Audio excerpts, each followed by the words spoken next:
Gracias de nuevo por la invitación. Yo feliz de poder compartir información que necesitamos mucho, sobre todo en estos tiempos en que lo que más necesitamos es terapiarnos, autoterapiarnos.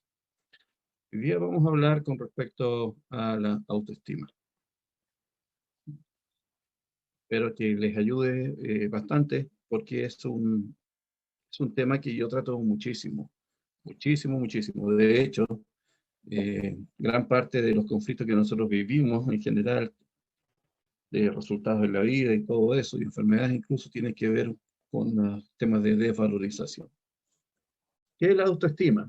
La autoestima es, según la Real Academia Española, la valoración generalmente positiva de uno mismo. También es la percepción sobre las capacidades y limitaciones personales. Entonces, la valoración es cómo yo me genero valor. Es una palabra súper importante que la vamos a ir viendo más adelante, pero también tiene que ver con cómo yo me percibo con respecto a mis capacidades y mis limitaciones. El tema este de cómo se distribuye esto. Bueno, en este triángulo, donde hay un estado interno, que para que se mantenga en equilibrio, se tienen que dar ciertas condiciones. Nosotros funcionamos generalmente en dos extremos: en el amor o en el temor, en el amor o en el miedo. Bueno, la percepción que tenemos de nosotros viene a través de las argumentaciones que nosotros tenemos nosotros, a través de preguntas que nos vamos haciendo: ¿lo estaré haciendo bien? ¿Seré lo suficientemente bueno? ¿Seré capaz?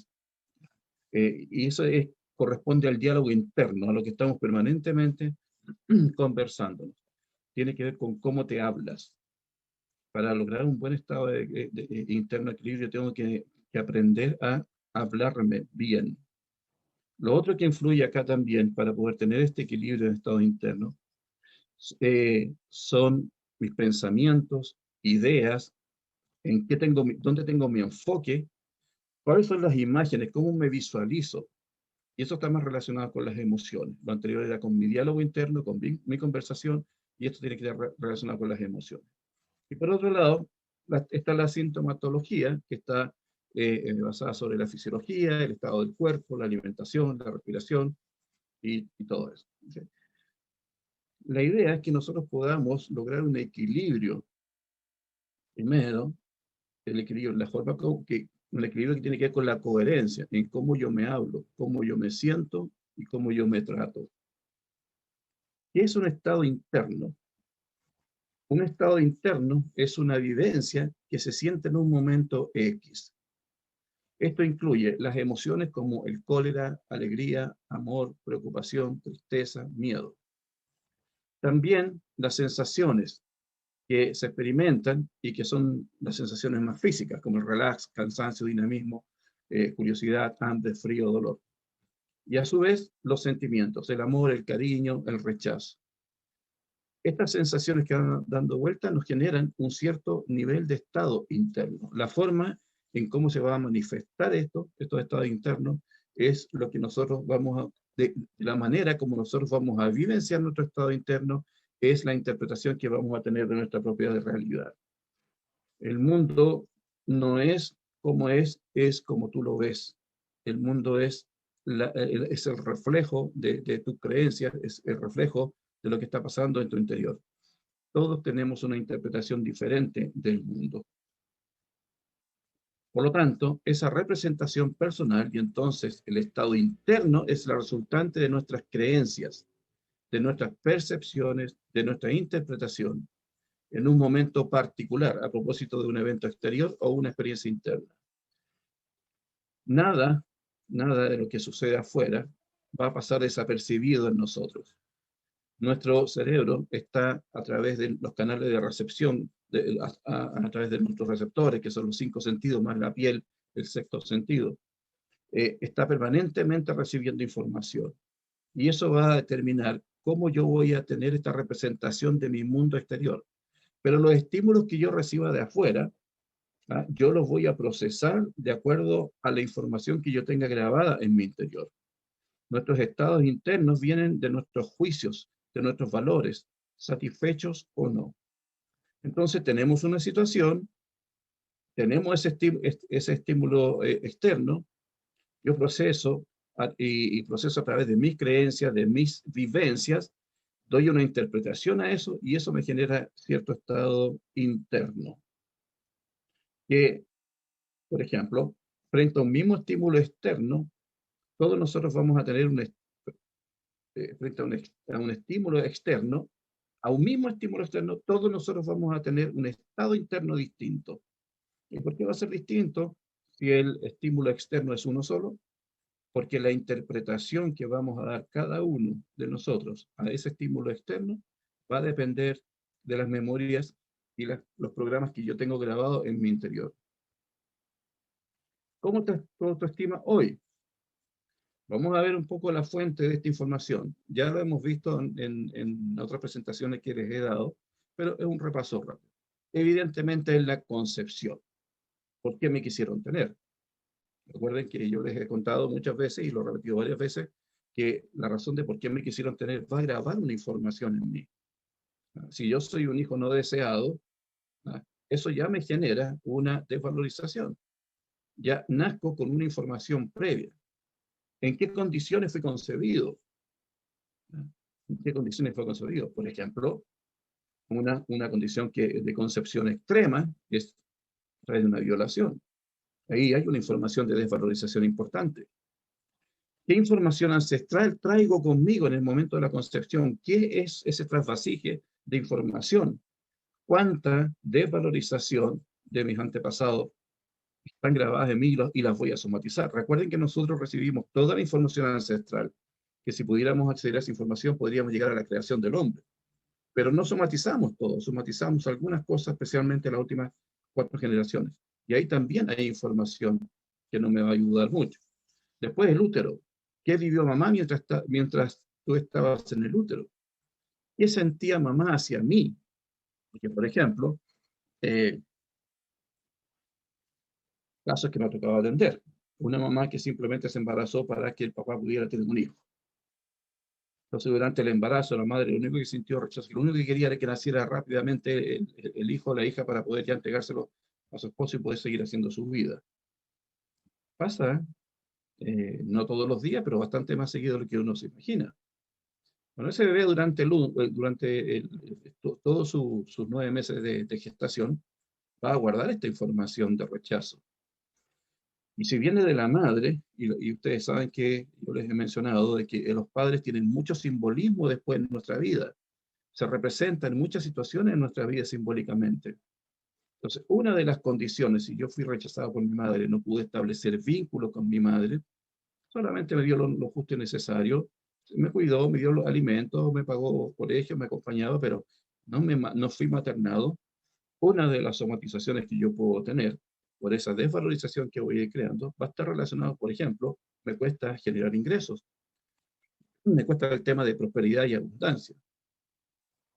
Otro que graban en el útero, mientras yo estaba en el útero de concepción, ¿era del sexo que esperaban que fuera?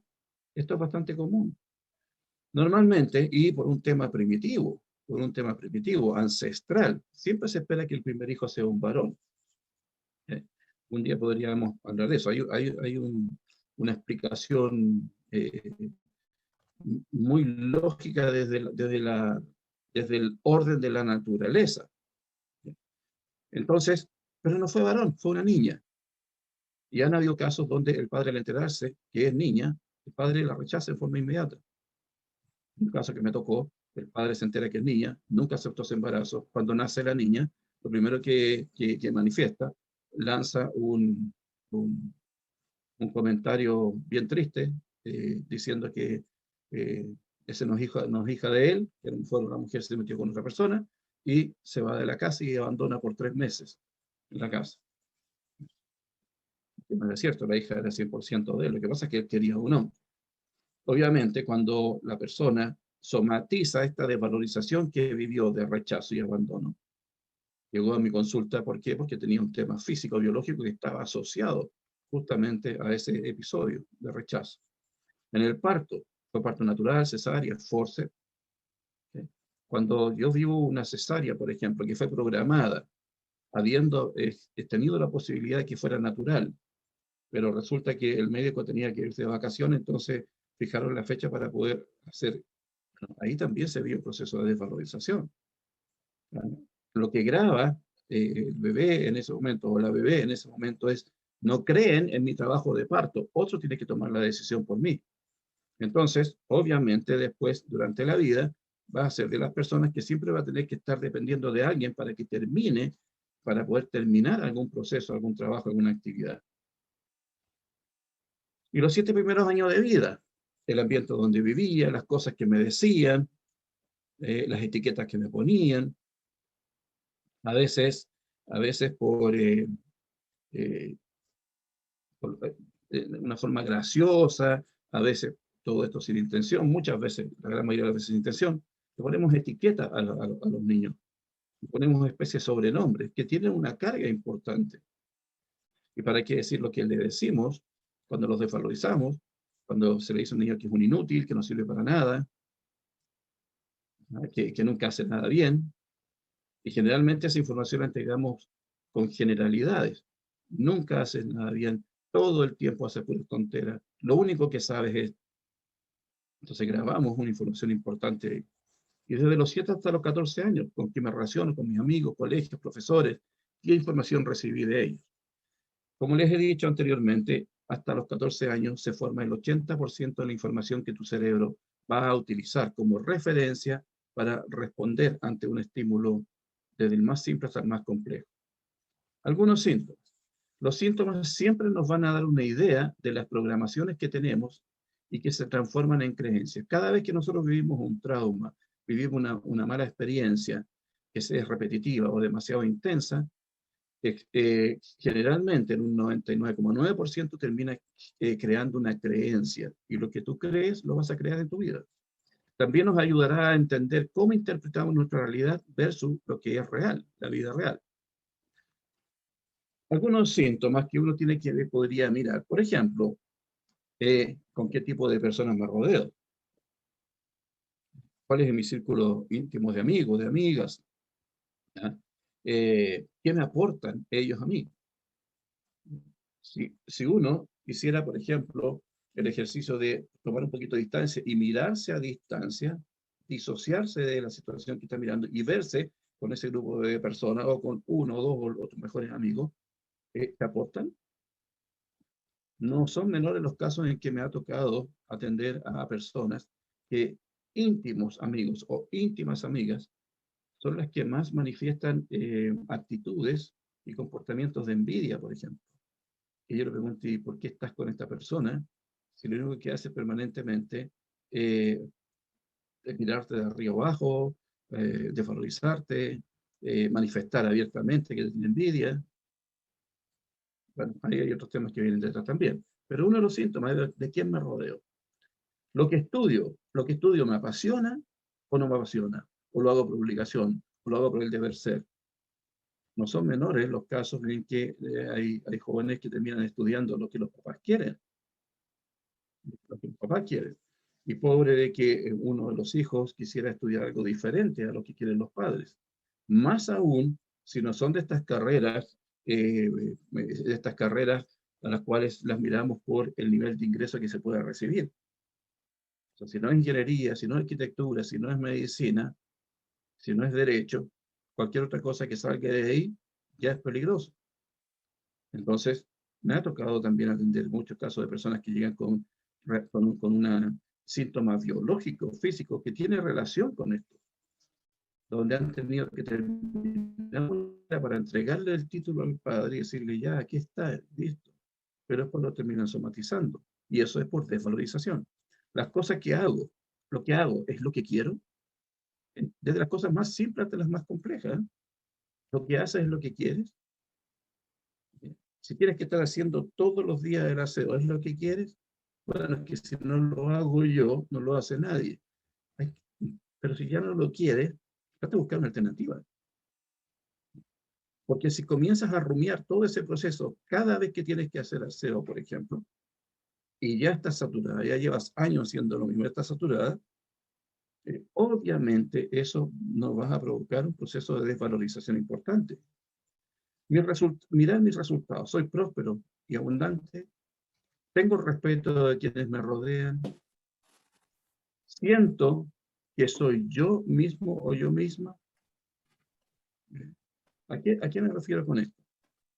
Vamos de más adelante, el estar viviendo, dándole el gusto a otros, viviendo como los otros quisieran que yo viviera.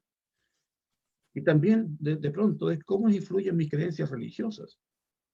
Esto es bien potente porque en las sesiones muchas veces tengo que tratar temas donde las creencias religiosas, por mala interpretación muchas veces, han creado un proceso de desvalorización importante. El hecho de, por ejemplo, hay que dar hasta que duela, o que uno tiene que vivir siempre sacrificándose y sufriendo, no es menor, es bastante potente. Pero nadie nos ha enseñado justamente a poner atención en eso, porque yo soy un convencido, se nos ha enseñado mal. Se nos ha enseñado mal con respecto a esta forma de entender ciertas doctrinas. El tema de las madres es lo que más yo me toca tratar con respecto a temas de desvalorización, ¿no? Y autoestima. En su gran mayoría son las que más sufren desvalorización. Al tener un gran sentido de sacrificio por el clan, porque vienen con esa naturaleza de darse por entero al clan, darse por entero a los hijos, no se dan cuenta que cuando han cruzado la línea del no retorno, como yo le llamo, sobre, sobre todo sobre su valor personal, lo comienzan a somatizar. Y vamos a ver adelante, ¿a qué me refiero con ese tema de la línea del no retorno? Existe un malentendido respecto a lo que es sacrificio. Lo que es sacrificio. Uno puede hacer cierto grado de sacrificio por otras personas, pero ¿hasta qué punto de pronto uno se está inmolando por otras personas? A veces hay situaciones en las cuales subsidiamos mucho, mucho, y tratamos de facilitar, y a mí me pasó mucho también, tratamos de facilitarle mucho las cosas a los hijos, pensando que haciendo ese sobresacrificio, estamos haciendo algo bueno por ellos, y al final, también como les digo, me tocó vivirlo, no le estamos entregando las herramientas para que ellos mismos aprovechen de aprender cómo vivir en esta vida. Y en el tema de las madres esto es muy potente porque tienen en forma natural y debe ser por generaciones también. El tema de permanentemente sacrificarse bastante por el clan. Mi consejo es que pongan mucha atención en esto porque muchas veces tratamos de enseñar a nuestros hijos, y voy a poner el caso de las madres, lo que yo trato en consulta con las madres, que tratan de aconsejar a las hijas principalmente una forma de vivir que la madre no está viviendo. ¿Okay? Entonces, hay un dicho que dice, tus actos suenan tan fuerte que no puedo escuchar tus consejos. Tus actos suenan tan fuerte que no puedo escuchar tus consejos. Entonces, ¿qué es lo que yo trabajo con muchas mamás que llegan a la consulta? El que sean coherentes entre lo que están tratando de enseñar y lo que están haciendo, y la forma como se están mirando, y la forma como se están respetando. Tiene que haber una coherencia. Pero cuando no hay una coherencia, entramos en un proceso de desvalorización bastante intenso.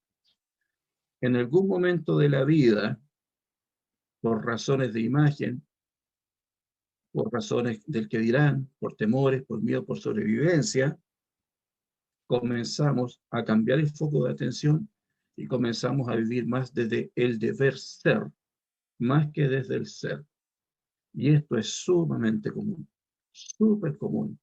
A todos nos pasa en mayor o menor medida, pero hay un límite en que esto es muy notorio y la persona comienza a somatizarlo a nivel de conflictos emocionales, a nivel de conflictos biológicos, enfermedades y también de resultados en la vida. Permanentemente estamos con la tendencia a vivir desde el deber ser, desde cómo los demás esperan que yo sea, tratando de llenar expectativas de los demás. Y esto genera una gran desvalorización. Entonces, la idea es aprender a vivir desde lo que yo sé, de lo que yo siento y de lo que yo soy. Y aquí un paréntesis muy importante. acabo de tener hoy día, y es muy común tener este tipo de sesiones, pero hoy día mismo, en la mañana, tuve una sesión con una persona en la cual trabajamos, por ejemplo, que nos dimos cuenta que esta persona está teniendo muchos síntomas a nivel físico, a nivel de resultados en la vida. Eh, Ella tiene esta tendencia de vivir desde el deber ser, pero también descubrimos que había una lealtad enorme con la madre y estaba copiando exactamente la vida de la madre. Entonces, a veces yo puedo darme cuenta de que permanentemente estoy viviendo y estoy actuando de acuerdo a lo que los demás esperan. Pero también hay una información que puede ser bien inconsciente de si yo estoy repitiendo algo de la historia de la madre, si yo soy una mujer y estoy repitiendo algo, no algo, sino que más de algo de la historia de la madre, entonces se activó una lealtad. ¿Y qué provoca eso? Provoca que dentro de la persona siempre va a sentir como que son dos personas distintas, como que siempre quiere hacer algo, pero termina haciendo otra cosa. Y como les digo, en este caso, cuando hay este tipo de lealtades con la madre, donde la hija comienza a replicar lo mismo, de la misma forma que vivió la madre, eso es muy sutil. El primer paso de la autodesvalorización es darle el gusto al otro, a todo el mundo. Y para eso somos campeones en general, y a todos nos pasa en mayor o menor medida. Siempre tratando de agradar a los demás. Y esto se genera una desvalorización importante. La desvalorización es una de las razones más fuertes que provocan enfermedades o relaciones fallidas o falta de éxito y prosperidad. Cada vez que nosotros vemos algún tema de enfermedad, siempre está relacionado con un tema de desvalorización. Sobre el 60% está relacionado con un tema de desvalorización, de una vivencia donde la persona vivió una desvalorización intensa, importante. Entonces, no es menor poner atención y comenzar a trabajar en este tema de, de aprovechar, de aprender a valorarse. Aprender también a darnos cuenta qué tanto poder le estamos dando a las otras personas para que manejen nuestra vida, incluso desde lo emocional. ¿Qué tanto poder le estamos dando a una pareja, a un esposo, a una esposa, a un hijo? Estoy viendo un caso de una persona donde, y está pasando muy seguido, hoy día los jóvenes no saben respetar muchos límites y pasan por encima de los padres, especialmente de las madres. Entonces, las madres terminan cediendo el poder por el miedo de que el hijo se vaya de la casa, tome malas decisiones, termina entregando el poder. Y me ha tocado trabajar bastante el tema de volver a empoderarlas para que las personas vuelvan a tomar la autoridad que tienen. Muchas veces cuando no ponemos atención en hasta qué nivel hemos entregado el poder, la persona va a vivir no solamente una desvalorización, sino que también va a perder la autoridad. Entonces, pero también cuando pasa esto, esta tendencia de permanentemente poner el poder en otras personas, preguntarse, ¿y de dónde traigo esto? ¿Cuándo lo grabé? ¿En mi adolescencia?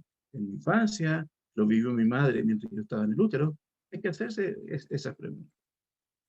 Hoy día estamos hablando de autoestima, y es auto, lo que refuerza lo que les decía anterior. ¿Qué refuerza?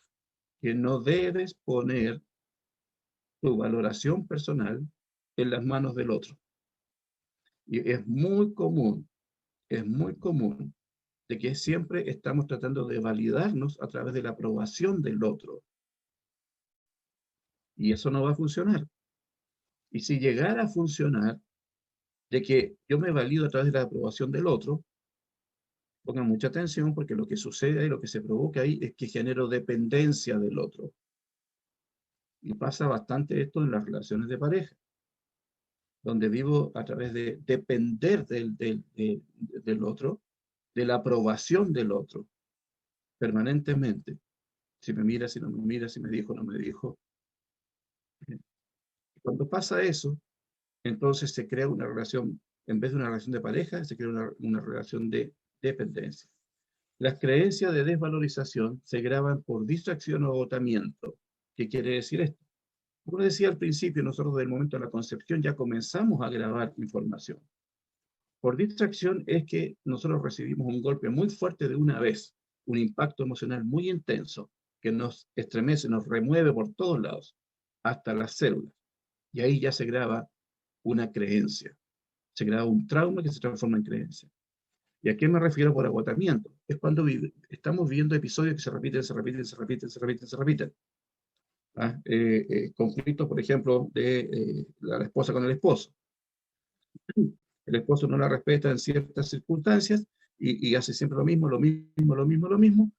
La persona va a grabar una desvalorización hasta el extremo de que se va a sentir que ya no vale la pena discutir, ya lo va a aguantar, ya se va a entregar, se va a lo que se llama es resignar. Resignar es entregarse, pero el problema está en que la persona también tiene una individualidad que quiere salir, que quiere expresarse, pero ha sido anulada por el otro, porque ha sido por agotamiento. Permanentemente he estado recibiendo estos golpes.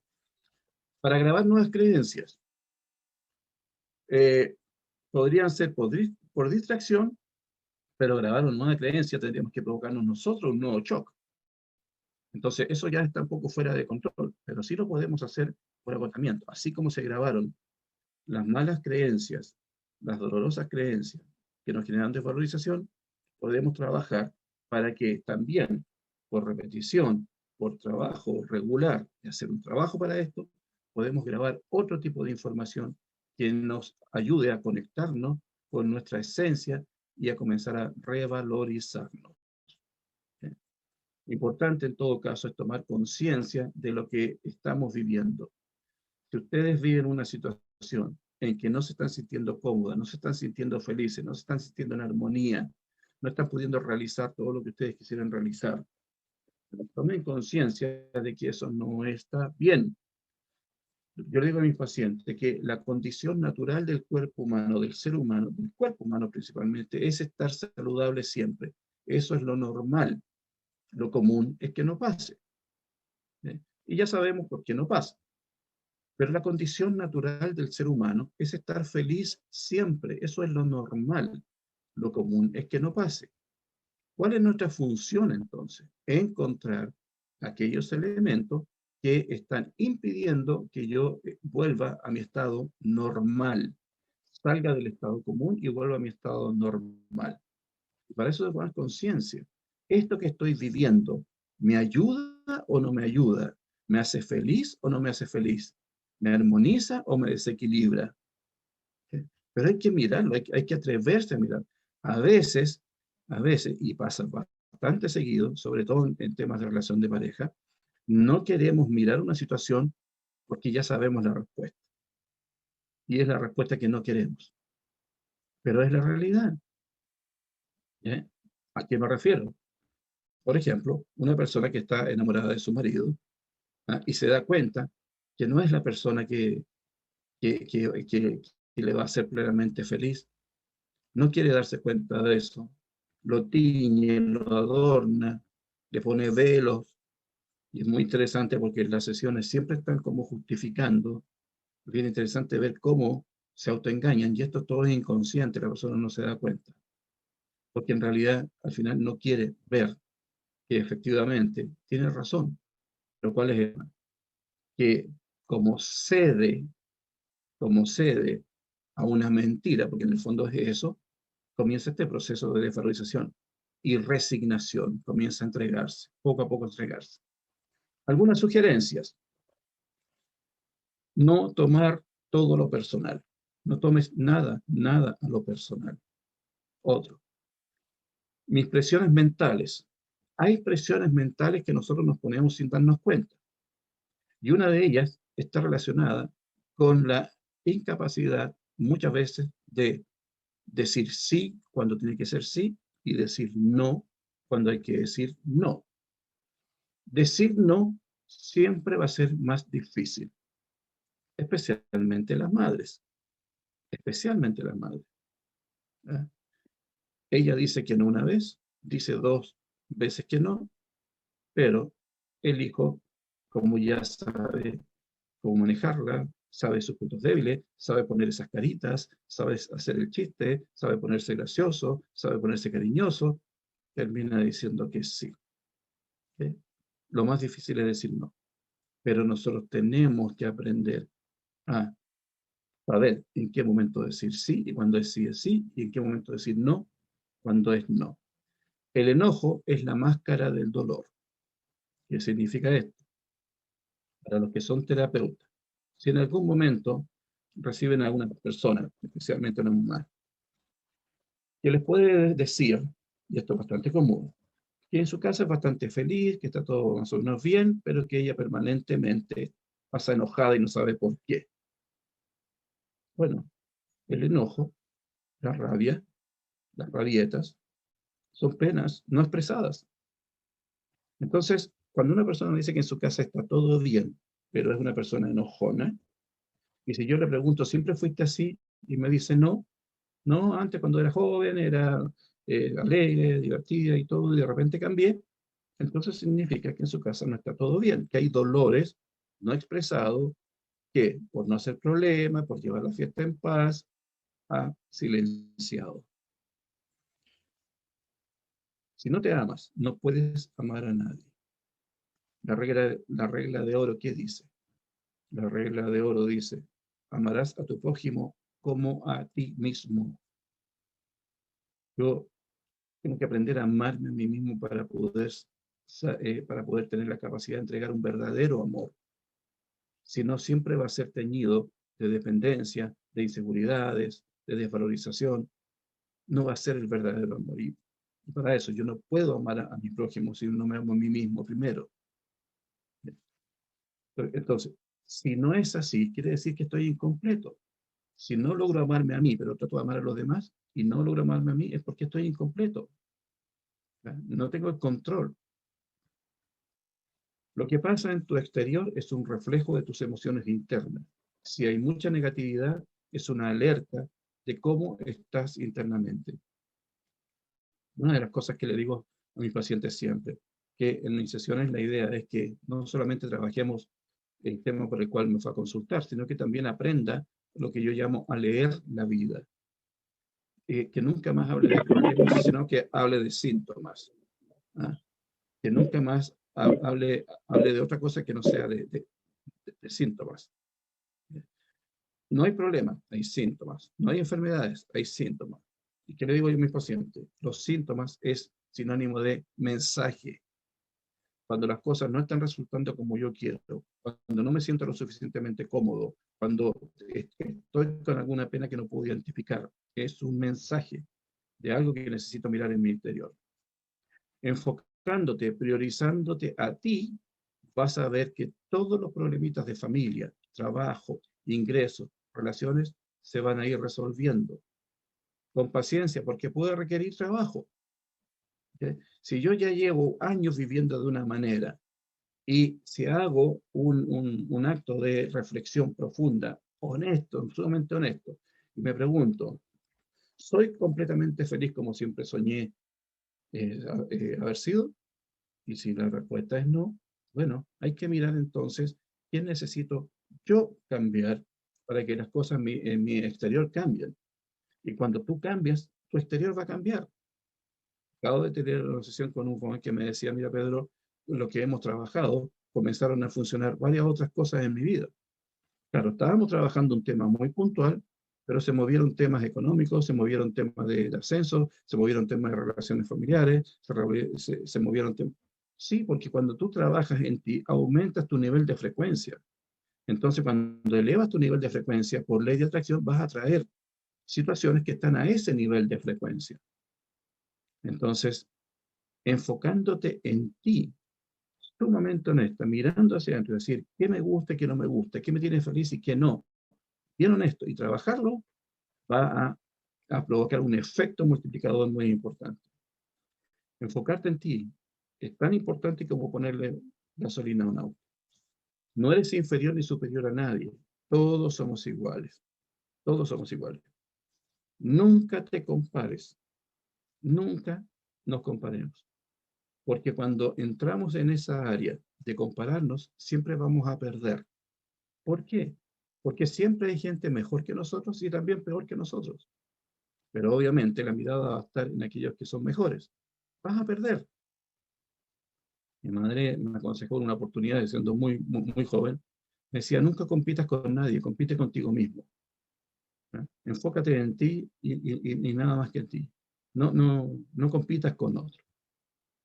Entonces, cuando y es muy común esto de tender a compararse.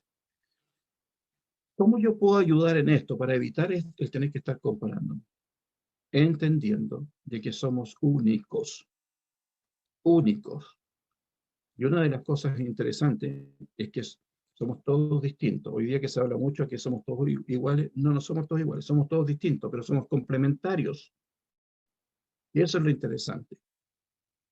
Por eso tenemos este tipo de asociación, donde nos vamos fortaleciendo. Aquellos que tienen, eh, ¿cómo se llama? Tienen ciertos dones que le falta al otro, pues no lo comparte. Y ese otro, que tiene otros dones, lo comparte con este. Nos vamos, nos vamos complementando. Entonces no necesitamos compararnos con nadie. Con miedo no se logra nada. Enfócate en crear. ¿Cuándo tenemos miedo? A veces sucede de que cuando nos damos cuenta que necesitamos trabajar en nuestro interior y necesitamos hacer cambios, pasa muchas veces que la persona siente de que si hace esos cambios va a dejar de ser la persona que es. Bueno, y de eso se trata. Se trata de que dejes de ser lo que no te ayuda y seas lo que sí te ayuda. Pero hay una información ahí muy interesante que tiene que ver con mi zona de confort. El cerebro le gusta la comodidad, especialmente el reptiliano. Y todo lo que lo saque de lo que tiene control, el reptiliano va a responder inmediatamente como peligro. Entonces, siempre todo lo que sea nuevo va a generar en las personas esa ansiedad de que puede haber algún riesgo. Y uno entra en un cierto grado de nerviosismo. Un trabajo nuevo, entrar a estudiar una carrera nueva, hacer cambios de una vida nueva. Siempre va a generar eso, porque el ser reptiliano está en su zona de confort. Entonces, actuar a pesar del miedo. Muchas veces utilizamos el término salir de la zona de confort. Yo les sugeriría que utilicen el término de ampliar la zona de confort, que no es lo mismo. El cerebro lo lee distinto. No es lo mismo salir de la zona de confort, que es salir de la zona que yo conozco. Si salgo a lo que no conozco, quiere decir ampliar mi zona de confort. Sentir dolor es un mensaje y debes volver a ti, hacia tu interior, y buscar esa guía personal como el efecto del limón en la mano. Muchas veces nosotros vivimos procesos de desvalorización porque los demás nos desvalorizan, pero en realidad no es tan así. Esto es como cuando tú pones limón en tu mano. Si exprimes jugo de limón en tu mano, no pasa nada y puedes pasar el limón por todas tus manos y replegar tus manos. Pero si pones limón en tu mano y hay una herida, sí va a pasar. Entonces la pregunta es, cuando yo pongo el limón en mi mano y hay una herida, ¿la culpa es la culpa es del limón? No, es de la herida que tengo. Entonces cuando alguien de afuera hace algo o dice algo y yo siento que la persona me hirió, no, lo único que hizo esa persona fue que me conectó con una herida que yo ya tengo abierta y que tengo que trabajar. Enfócate en ti, es la única manera de cumplir lo que te propones, priorizándote. Y en esto, regálate tiempo para ti, trátate bien, con mucha atención cómo piensas de ti.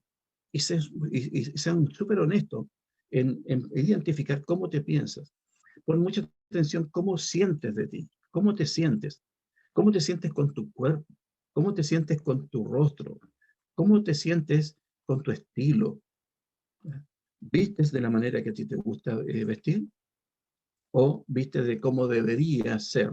¿O cómo los demás esperan que sean? ¿Come las cosas que a ti te gustan? ¿O come las cosas que le gustan a los demás? Y a ti, sí, me gustan también. ¿Te das algunos gustos de vez en cuando? ¿O siempre priorizas los gustos de los demás. Enfócate en ti.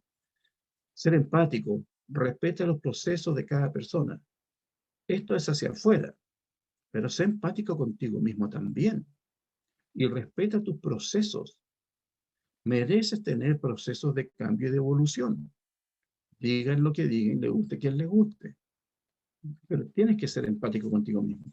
La forma en que nos tratamos será la forma como vamos a tratar al resto. Muchas veces podemos tener una máscara hacia afuera y portarnos de una manera bien amable, pero en el fondo, ¿cómo me estoy sintiendo yo con respecto a esa otra persona? Entonces, tenemos que aprender a tratarnos bien.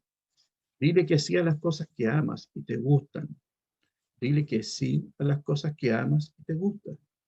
No te postergues. No te vuelvas a postergar. Cuando yo trabajo en la consulta con algunas mamás y vemos estos temas de desvalorización, yo le pregunto a la mamá, ¿cuántas veces te has permitido que el mejor plato sea para ti? El 99,9% no es así. ¿Sí? A lo más será más o menos equilibrado. Pero ¿cuántas veces la mamá el mejor plato se lo deja para ella? Y basta, y es muy interesante porque cuando tengo a mis consultantes al frente, cuando tengo a los pacientes al frente y les digo esto, y les digo, ¿qué sentirías tú solo con pensar en que el mejor plato va a ser para ti? Bueno, su expresión me lo dice todo de inmediato. Y muchas sienten como culpa, se sienten extrañas, que eso no debería ser. Bueno, gánate ese derecho de vez en cuando, el mejor plato para ti. Juega un poco con eso, porque también te va a permitir que tú puedas dimensionar hasta dónde te postergas, hasta dónde te desvalorizas. Sea amable contigo mismo. Cuidado con cómo te tratas verbalmente, cómo te sientes respecto de ti. Elimina los no sirvo para esto, me da miedo esto, yo no puedo, no creo que sea capaz. Ojo con cómo hablas, de qué hablas. Ojo con tus autolimitaciones. De partida, todo esto de no sirvo, me da miedo para esto, yo no puedo, no soy capaz.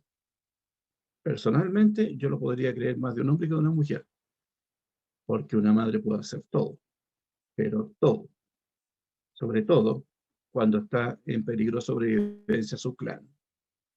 ¿Sí? La madre ahí arrasa con su miedo, pero eso son en situaciones extremas. La pregunta es, ¿qué pasa en el día a día? ¿Cómo te piensas con respecto a esto? Aprende a aceptar tus emociones. ¿Qué significa esto? Si de pronto estás cansada, descansa. Si de pronto estás triste, llora. Si de pronto estás ahogada, busca con quién desahogarte. O escribe, haz un acto simbólico. Pero es sumamente común, especialmente en las mamás, guardarse todo. Guardarse todo.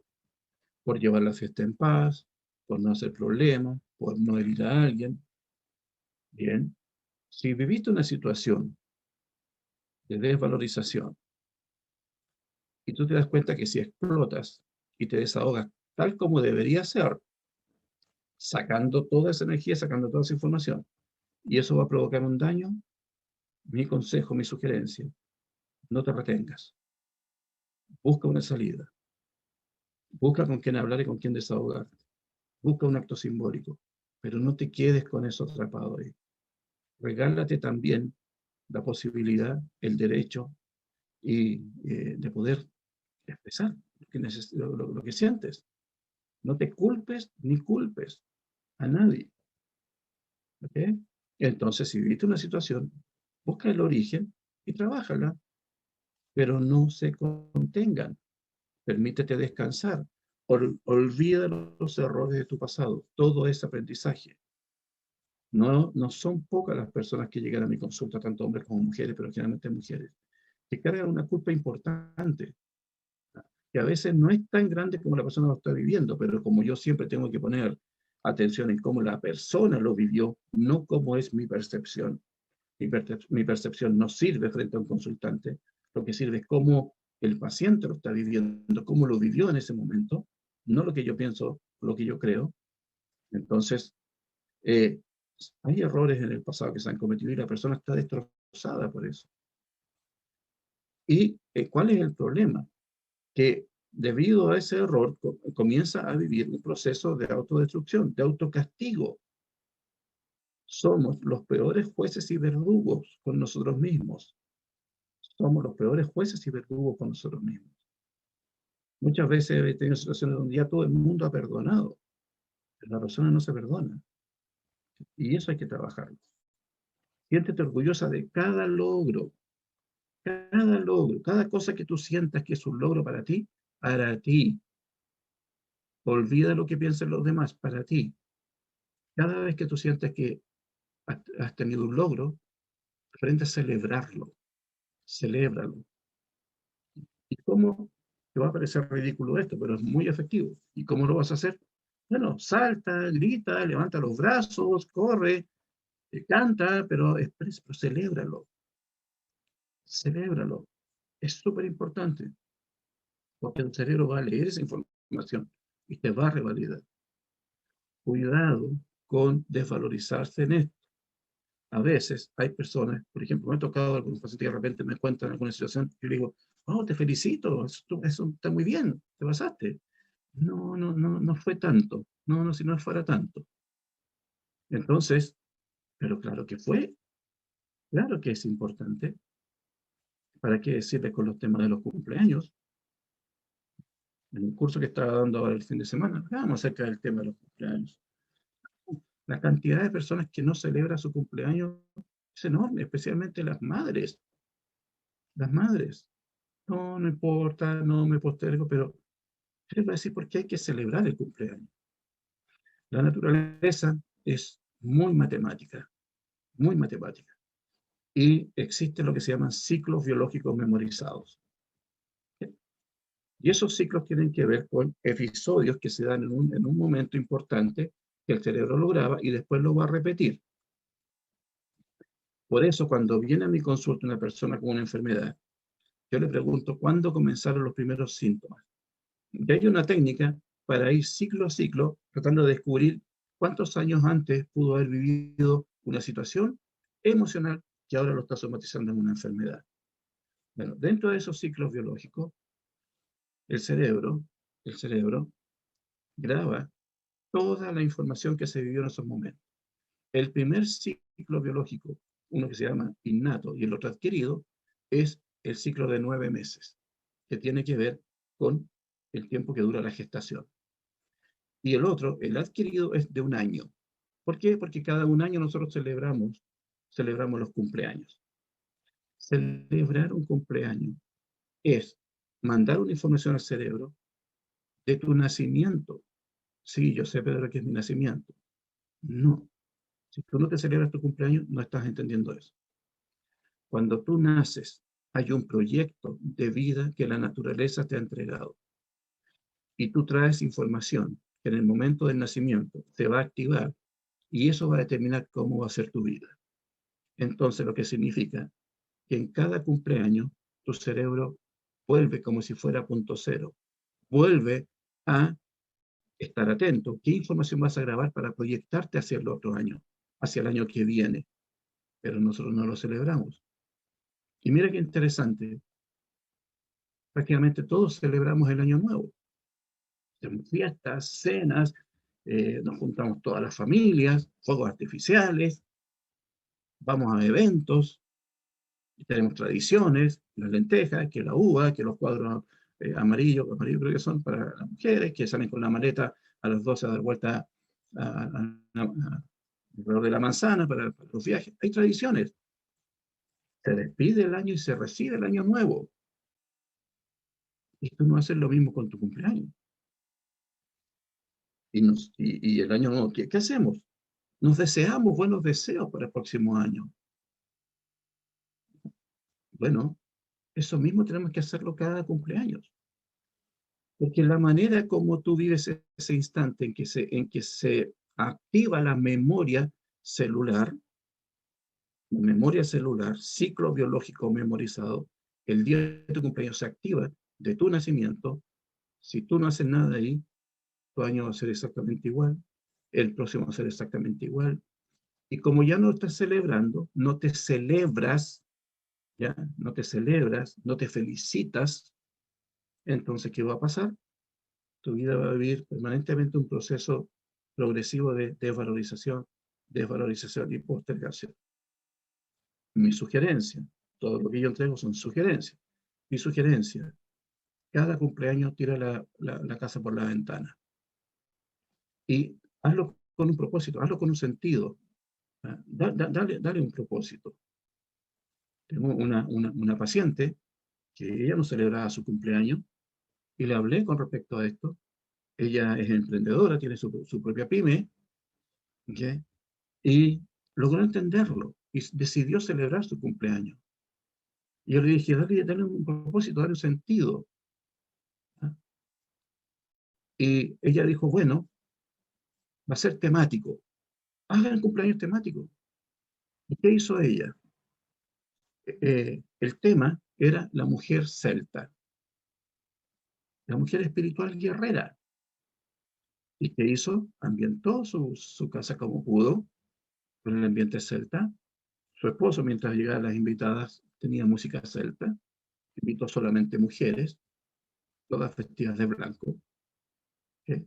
Después ya pusieron otro tipo de música, pero toda la ambientación fue enfocado a la mujer celta. Y fue increíble ese año. Y lo notó perfectamente. Y no solo en términos económicos. Ayer estaba con una paciente que es amiga de este y me dice, es increíble cómo mi amiga ha cambiado.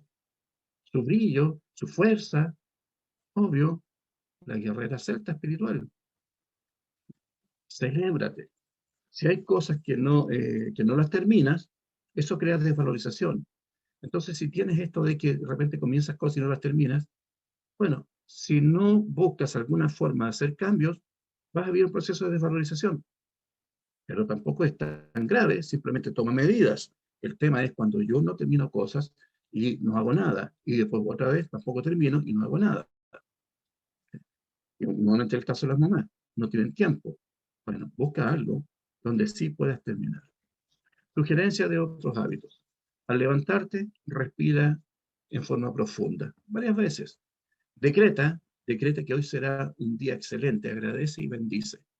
Pero decretar es no solamente repetirlo mentalmente y verbalmente, es sentirlo. Toma algo de sol en la mañana. Dedica tiempo a fijarte en los detalles. Aliméntate conscientemente. Mira tu plato y agradece. Haz las cosas de manera consciente. Evita entrar en automatizaciones. ¿Okay?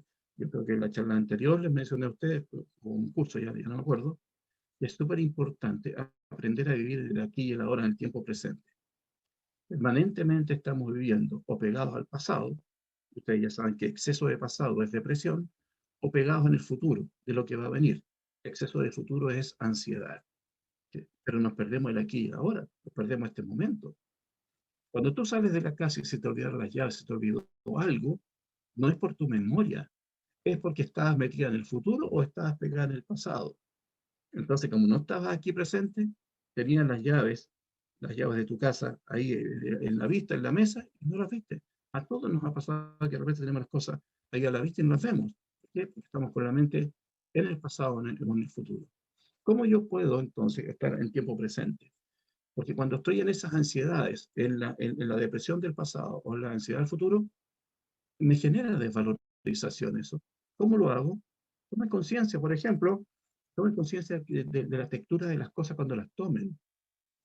Una sugerencia también, usen más la mano izquierda o la mano menos hábil, para los que son zurdos, la mano derecha, porque al usar la mano menos hábil, te obliga a pensar, te obliga a pensar. Entonces eso te trae inmediatamente al tiempo presente. Lo que decidas hacer, asegúrate que te haga feliz. Lo que te decidas hacer, asegúrate que te haga feliz. Evita hacer cosas por obligación. Analiza lo simple, todo lo que te da felicidad. Ojo, donde pones el foco de atención. ¿No estás feliz con tu día? Entonces revisa qué cambios, o sea, qué hábitos y rutinas vas a cambiar. Y cuando digas no, que no puedo, que tengo, busca la forma. Busca la forma. En el caso de las mamás, que tienen bastantes obligaciones que son muy rutinarias y que obviamente muchas veces ya no las quieren hacer, llevan años haciendo. Si no tienen posibilidad de hacer cambios de rutinas o hábitos, traten de buscar la forma de darle un sentido distinto, de darle un plus a lo que están haciendo. Por ejemplo, algo, por un ejemplo, pensando en voz alta. Si vas a lavar la loza y ya todos los días, todos los años, la misma, y no te gusta lavar la loza, bueno, pon una música agradable, por ejemplo, que de alguna manera cambie un poco el foco de atención, cambie un poco el foco de atención. O hoy día que tenemos esta tecnología, puede llamar a una amiga, por ejemplo, por videocámara, y va a ser mucho más ameno. ¿Por qué hay que hacerlo? Porque si no vas a estar 100% metido en lo que no quieres hacer. Pero si buscas, aunque sea un parche, ya no vas a tener la intensidad de lo que estás sintiendo sobre hacer algo que no quieres.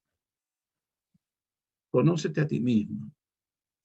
Tengan momentos en los cuales hagan reflexiones sobre tu vida, sobre lo que sientes, sobre tus proyectos de vida, qué cambios te gustaría hacer, qué cosas te gustaría incorporar, qué cosas te gustaría dejar. Visualízate en el futuro. ¿Cómo te ves en los próximos 3, 5, 10 años?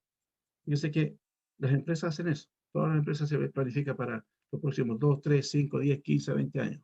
Y nosotros no tenemos, no vemos qué podemos hacer hacia adelante. Estamos viendo la vida cómo se va ajustando. Prueba cosas nuevas, alguna actividad, eh, algo que te saque esa juventud. Y ahí vas descartando, que te gusta y que no te gusta. Invierte en ti, con terapia, con aprendizaje, regalonéate, compra una pintura, anda, ¿cómo se llama? Arréglate un poquito, si vas poco o de vez en cuando, hay personas que ni siquiera van a la peluquería, regálate de repente ir a la peluquería. Eh, te regalo. Analiza qué tipo de personas te hacen sentir cómoda y trata de estar más con ese tipo de personas que te hacen sentir bien. Identifica las cosas que te están limitando en todo sentido. Pon atención a cuáles son las cosas que te limitan en todo sentido. Revisa cómo estás a nivel personal, espiritual, salud, prosperidad, abundancia, para que a través de ese análisis tú puedas identificar cómo están esos indicadores. Y lo más importante, trabaja en ti todos los días. Trabaja en tu mente, en tu cuerpo, en tus emociones, en tu espiritualidad. Pregúntate, qué estoy construyendo dentro de mí? ¿Qué estoy programando en mí? ¿Qué estoy permitiendo entrar? ¿Me hace bien o no me hace bien? Escribe diariamente en las mañanas de cómo quieres sentir ese día. Una posibilidad. Sé paciente contigo misma. Deja el perfeccionalismo extremo y la sobreexigencia. Sé benevolente contigo mismo. Si necesitas hacer esto, en mi caso, por ejemplo, yo disfruto con lo que hago y yo no siento que estoy con una sobreexigencia, no tienen que decir de afuera, que de repente, es como se llama ya, estoy dando mucho tiempo a lo que hago. Pero a veces el extremo perfeccionismo y la sobreexigencia, sobre todo de algo que no es lo que más me gusta, no ayuda mucho a la autoevaluación. Si te caes, te levantas, no pasó nada. Si te equivocas, no pasó nada. Te levantas de nuevo. ¿Sí? Repite afirmaciones positivas, agradece, bendice. Y lo más importante, aprende a poner límites a todos y en todo y a todos. A todo y a todos. Aprende a poner límites. Me está llegando muchos casos donde las mamás han sido sobrepasadas por el esposo y por los hijos. Y gran parte de lo que está pasando ahí es no saber poner límites. Estuve trabajando esta semana con una persona donde estábamos viendo este tema de límites y por alguna razón, y no es la única, asociaba el tema de poner límites con discutir. No, no tiene que ver con eso. No tiene que ver con eso. Tiene que ver con una postura, con una actitud, con una energía empoderada. Entonces, si de pronto una mujer quiere poner límite a su esposo Le dice, eso no te lo permito. Y si el esposo quiere entrar en una discusión, decirle, no voy a entrar en discusión. Y no necesitas discutir. No es no y sí es sí. Y para los hijos exactamente igual. No es no y sí es sí. La casa no es una democracia. Tampoco es dictadura, pero no es una democracia. Hay autoridad, los padres son la autoridad y los hijos deben ajustarse a esa autoridad, porque además es una autoridad desde el amor. Entonces eso no significa que le permitamos cualquier cosa a nuestros hijos, cualquier insolencia, cualquier salida de límites. No, no, no tienes que permitirlo, porque cada vez que tú lo permites, especialmente con los hijos, vives un proceso de desvalorización súper intenso, súper intenso. Entonces es actitud. Para salir a la zona de confort, comienza con pequeñas cosas sin parar. Y como decía, en vez de salir, ampliar tu zona de confort. ¿Por qué? Está la zona de confort, después un poquito más afuera está la zona de aprendizaje, pero después ya para tu cerebro, todo lo que es distinto, todo lo que es nuevo, es una zona de pánico. Pero si tú te atreves a ampliar esa zona de confort, te vas a la zona de aprendizaje, atraviesas esa zona de supuesto pánico, vas a llegar a una zona mágica que no invadan tu intimidad. Termina con tener, eh, con, termina con estar haciendo todo lo que no quieres hacer. Busca la forma. Y con esto termino. Miguel Ruiz escribió un libro que se llama Los Cuatro Acuerdos. Ahí está mal escrito. Son acuerdos. Uno es no supongas. Uno de los mayores problemas que hay en las relaciones de pareja es el tema de que es que yo supuse que sabía, es que yo supuse que él entendía, o yo supuse que ella se daba cuenta. Nunca supongas. Si tienes duda, pregunta. Rompe la resistencia. No des nada por supuesto. El callar hay contracción que te lleva al estrés y que te puede terminar en una enfermedad. Entonces, nunca supongas. Habla, pregunta, vuelve a preguntar, pero no supongas. Otro, honra tu palabra. Sé impecable, porque así te defines a ti mismo, a ti misma. Honra tu palabra. O sea, con los hijos es exactamente igual. Por ejemplo, que le sugiero yo a las mamás con algunos hijos que ya son adolescentes pequeños, si vas a dar un castigo, piénsalo muy bien, porque una vez que lo des, no lo puedes levantar por ningún motivo. Entonces, cuando una mamá le dice a un hijo, te vas a quedar sin televisión todo el mes, el pequeño le apaga la televisión, y a las 2 horas el pequeño está viendo televisión, no solamente perdiste autoridad, sino que también deshonraste tu palabra. Y eso, sí o sí, aunque sea ese hecho, que tiene apariencia de un hecho pequeño, insignificante, no lo es, no lo es. Te va a generar grado de valorización. Sé coherente con lo que piensas, dices, sientes y haces. Haz siempre lo mejor que puedas. Tu enfoque es dar lo mejor de ti en ese preciso momento, lo mejor de ti. Y si no resultó, no pasó nada, lo vuelves a intentar, punto.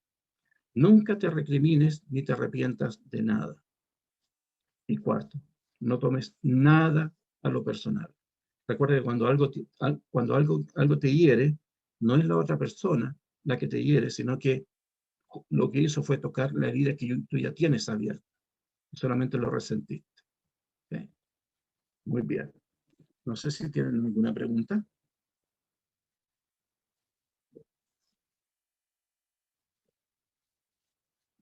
Me pasé un poquitito nomás de la hora esta vez. Estoy tratando de ser más disciplinado, Claudita. Nelly, Espectacular, Pedro. Muchas gracias. encantado. Muchas gracias a ti por Sí. escuchar. Eh, Isabel, Me encantó que hayas hecho referencia a Miguel Ruiz, que es otro de mis fuentes de inspiración. Hay un libro que él ha sacado que se llama La Maestría del Amor, que también enfatiza muchas cosas de lo que tú estás hablando. Yo quiero, ¿no?, el que puedan buscar ese libro que se llama La Maestría del Amor de Miguel Ruiz, muy bueno. Ok, muchas gracias por el dato. Bueno, muchas gracias. Ok, bien, parece que no hay más preguntas. No hay ni una, quedó clarito entonces. Bien. Bueno, Claudita. Es que fue muy completo, Pedro, súper bien. Genial la presentación, por eso es que abarcó todo. Yo soy Como que linda quedó y muy claro. mi paciente ahí, muchas gracias, Sí. qué bueno. Gracias, muchas gracias. Bueno. Ok, Claudita, estoy en tus manos. Estaba leyendo también los comentarios. Fue todo como muy redondito, entonces todos quedamos ya. Ahora procesar a la casa. Sí, mi consejo es que, a ver, es bastante información. Siempre que doy talleres es difícil. A ver, hay mucha información. Yo trato de resumirla lo más que puedo, pero igual es harta información. Mi sugerencia, tomen algo, lo que sea, y partan con algo, pero partan. Normalmente nos llenamos de mucha información aquí, pero ¿saben dónde está el secreto? Es bajarla aquí, a la vivencia. Nosotros tenemos bastante información aquí, muchísima. Y si tenemos tanta información, ¿por qué nuestra vida todavía no es todo lo que nos gustaría que fuera, todo lo que siempre soñamos? Es porque no lo hemos bajado acá. No lo hemos bajado a la vivencia. Es la vivencia la que marca la pauta de lo que va a suceder afuera. Es la vivencia, es como yo vivo. Yo creo mi realidad desde mis creencias. Eso es vivencia. Entonces yo les sugiero que tomen algunos de estos puntos si tomaron algunas notas y partan por algo. Partan por algo. ¿Y por qué se lo sugiero de esa manera? Porque tu cerebro reptiliano, como tú le vas a mandar una información de algo que no estás haciendo hace mucho tiempo, el cerebro reptiliano va a decir, ups, se está yendo a la zona de peligro, se está saliendo de la zona de confort. Y recuerda, tu reptiliano siempre, todo lo que sea salir de la zona donde ya está cómodo, va a mandar una alerta de peligro. Entonces, ¿qué vas a decir? Mejor mañana. ¿Ya? Después no, mejor pasado mañana. Es como cuando uno dice la dieta. El lunes comienza la dieta. El problema es que uno nunca dice que es lunes. Entonces, pero parten con algo, poquito, para que el cerebro reptiliano no nos moleste. Porque el que uno no tenga perseverancia en hacer algo nuevo, no es porque no tenga la capacidad, es porque tiene una alerta inconsciente aquí de que todo lo que te saque de lo que ya está cómodo, un poquito peligroso. No, y no es así. Así que partan por algo.